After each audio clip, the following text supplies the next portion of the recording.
വിദ്യാഭ്യാസ കച്ചവടം കൊണ്ട് നാണക്കേടിലായ നരേന്ദ്രമോദി സർക്കാരിന് മറ്റൊരു വലിയ പ്രഹരം കൂടി വരാനിരിക്കുന്നു. പരീക്ഷകൾ വരെ വിറ്റ് കാശാക്കിയ ഒരു സർക്കാർ എന്നുള്ള നിലയിൽ വലിയ കുപ്രസിദ്ധി നേടിയതിൽ ഈ രാജ്യത്തെ വിദ്യാർത്ഥികളും യുവജനങ്ങളും അവരുടെ രക്ഷിതാക്കളും മുഴുവൻ മോദിയുടെ കേന്ദ്ര സർക്കാരിന് എതിരായി മാറിയെങ്കിൽ ഇപ്പോഴിതാ എല്ലാ വീടുകളിലും ഉപയോഗിക്കുന്ന ഗ്യാസ് സിലിണ്ടർ ഈ രാജ്യത്തെ സർക്കാരിനെ താഴെ ഇറക്കും എന്ന തരത്തിലേക്ക് കാര്യങ്ങൾ മാറുകയാണ്. ഗ്യാസ് സിലിണ്ടർ ഉപയോഗിക്കുന്ന രാജ്യത്തെ 90% വരുന്ന ജനങ്ങളും എതിരായി മാറുകയാണ്. കേന്ദ്ര സർക്കാരിൻ്റെ മുൻനിര പദ്ധതിയായ പ്രധാനമന്ത്രി ഉജ്ജ്വല യോജന ഗുണഭോക്താക്കൾക്ക് ലഭിക്കുന്ന സബ്സിഡി പാചകവാതക സിലിണ്ടറുകളുടെ എണ്ണത്തിൽ വൻ വെട്ടിക്കുറയ്ക്കലാണ് ഇപ്പോൾ കേന്ദ്രം നടത്തിയിരിക്കുന്നത്. ഒരു വർഷം ലഭിച്ചിരുന്ന സബ്സിഡി സിലിണ്ടറുകളുടെ എണ്ണം 9 നിന്നും 4 കുറച്ചതായി പെട്രോളിയം പ്രകൃതിവാതക മന്ത്രാലയം അറിയിച്ചിരിക്കുന്നു. അതായത് 2016 മേയിൽ ആരംഭിച്ച ഈ പദ്ധതി പ്രകാരം തുടക്കത്തിൽ വർഷം തോറും 12 സിലിണ്ടറുകളാണ് ജനങ്ങൾക്കൊരു വീട്ടിൽ സബ്സിഡിയായി നൽകിയിരുന്നത്. എന്നാൽ കഴിഞ്ഞ വർഷം ഇത് 9 കുറച്ചു. എന്നാൽ ഇപ്പോഴിതാ വീണ്ടും 4 ചുരുക്കുകയാണ് കേന്ദ്ര സർക്കാർ ചെയ്തിരിക്കുന്നത്. മാത്രമല്ല, മൻമോഹൻ സിംഗ് ഈ രാജ്യം ഭരിക്കുമ്പോൾ 400 രൂപ ഉണ്ടായിരുന്ന വീടുകളിൽ ഉപയോഗിക്കുന്ന സിലിണ്ടറിന് ഇപ്പോൾ അത് വീട്ടിലെത്താൻ 1000 രൂപയിലെത്തിയിരിക്കുന്നു അതിൻ്റെ പണം എന്ന് പറയുന്നത്. അതുകൂടാതെ വാണിജ്യാവശ്യത്തിനുള്ള സിലിണ്ടറിൻ്റെ തുക 2000-ലെത്തി നിൽക്കുകയാണ്. അങ്ങനെ മനുഷ്യൻ്റെ നിത്യോപയോഗ സാധനങ്ങളുടെ മൊത്തം വില നിയന്ത്രിക്കാൻ കഴിയുന്ന ഗ്യാസ് സിലിണ്ടറിൻ്റെ കാര്യത്തിൽ കേന്ദ്ര സർക്കാർ കൈക്കൊള്ളുന്ന ഈ തീരുമാനം അത് BJP സർക്കാരിൻ്റെ പതനത്തിന് കാരണമാകുമെന്നത് രാഷ്ട്രീയ നിരീക്ഷകർ തന്നെ വിലയിരുത്തുകയാണ്.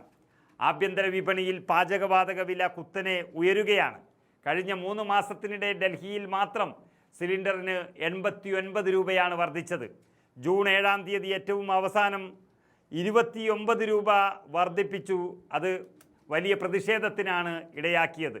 ഇപ്പോൾ 14 കിലോഗ്രാം സിലിണ്ടറിൻ്റെ വില 942 രൂപയിലെത്തി നിൽക്കുന്നു. നിലവിൽ ലഭിക്കുന്ന 300 രൂപ സബ്സിഡി കഴിച്ചാൽ തന്നെ ഉജ്ജ്വല ഗുണഭോക്താക്കൾക്ക് മാത്രം ഇനി ആ സിലിണ്ടറിന് 642 രൂപ കൊടുക്കണം. പശ്ചിമേഷ്യയിലെ യുദ്ധ സാഹചര്യങ്ങളെ തുടർന്ന് ആഗോളതലത്തിൽ എണ്ണവില 46% ഉയർന്നതാണ് ആഭ്യന്തര വിപണിയിൽ പ്രതിഫലിച്ചത് എന്നൊക്കെ കേന്ദ്ര സർക്കാർ ഇങ്ങനെ പറയുന്നു. അതൊക്കെ പറയുന്നുണ്ടെങ്കിലും അതൊന്നും ജനങ്ങൾക്കറിയേണ്ട ആവശ്യമില്ല. ഇതുവരെ കിട്ടിക്കൊണ്ടിരുന്ന സിലിണ്ടർ കിട്ടാതിരിക്കുകയും കഴിഞ്ഞ സർക്കാർ സമയത്ത് കൊടുത്തതിനേക്കാളും ഇരട്ടിത്തുക കൊടുത്ത് സിലിണ്ടർ വാങ്ങുകയും ചെയ്യേണ്ടുന്ന ഒരവസ്ഥ വന്നതോടെ കേന്ദ്രത്തിലെ നരേന്ദ്രമോദി സർക്കാരിനെതിരെ എല്ലാ വീടുകളിൽ നിന്ന് തന്നെ പ്രതിഷേധം ഉയർന്നു വരികയാണ്.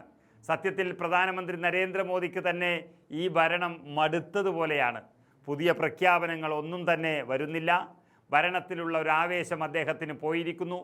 ഭരിക്കാനുള്ള കേവല ഭൂരിപക്ഷം പോലും ഇല്ലാത്ത ഒരു പാർട്ടിയുടെ പ്രധാനമന്ത്രി എന്നുള്ള നിലയിൽ നരേന്ദ്രമോദി വലിയ നിരാശനാണ്. തൻ്റെ പടിയിറക്കം മനസ്സിൽ ചിന്തിച്ചു തുടങ്ങിയ നരേന്ദ്രമോദിക്ക് ഒരു പിൻഗാമിയെ കണ്ടെത്താനാകുന്നില്ല എന്നുള്ളതാണ് BJPയുടെ ഇപ്പോഴത്തെ പ്രശ്നം. അതായത് മനുഷ്യജീവിതത്തിലെ ദൈനംദിന കാര്യങ്ങളിൽ ബാധിക്കുന്ന പാചകവാതകത്തിലെ അടക്കമുള്ള പ്രശ്നങ്ങൾക്ക് പരിഹാരം കാണാൻ കഴിയാതെ ജനങ്ങളിൽ നിന്ന് അകലുന്നതും അതിന് സമാനമായ വിദ്യാഭ്യാസ മേഖലകളിൽ പരീക്ഷ പോലും വിറ്റ് കാശാക്കി കളങ്കം വരുത്തിയതുമെല്ലാം ഒരു സർക്കാരിന് കിട്ടാൻ പോകുന്ന തിരിച്ചടിയുടെ ഏറ്റവും വലിയ ഭാഗമായി ഇത് മാറുമെന്ന് മോദി ചിന്തിച്ചു തുടങ്ങിയിരിക്കുന്നു. അതായത് പാചകവാതകം, വിദ്യാഭ്യാസം തുടങ്ങിയ ജനങ്ങളുടെ ഏറ്റവും പ്രാഥമിക പ്രശ്നങ്ങളിൽ തുടർച്ചയായി പരാജയപ്പെടുന്ന പ്രധാനമന്ത്രി നരേന്ദ്രമോദി സ്വയം പടിയിറങ്ങും എന്നുള്ളത് ഏറെക്കുറെ ഉറപ്പായി കഴിഞ്ഞു.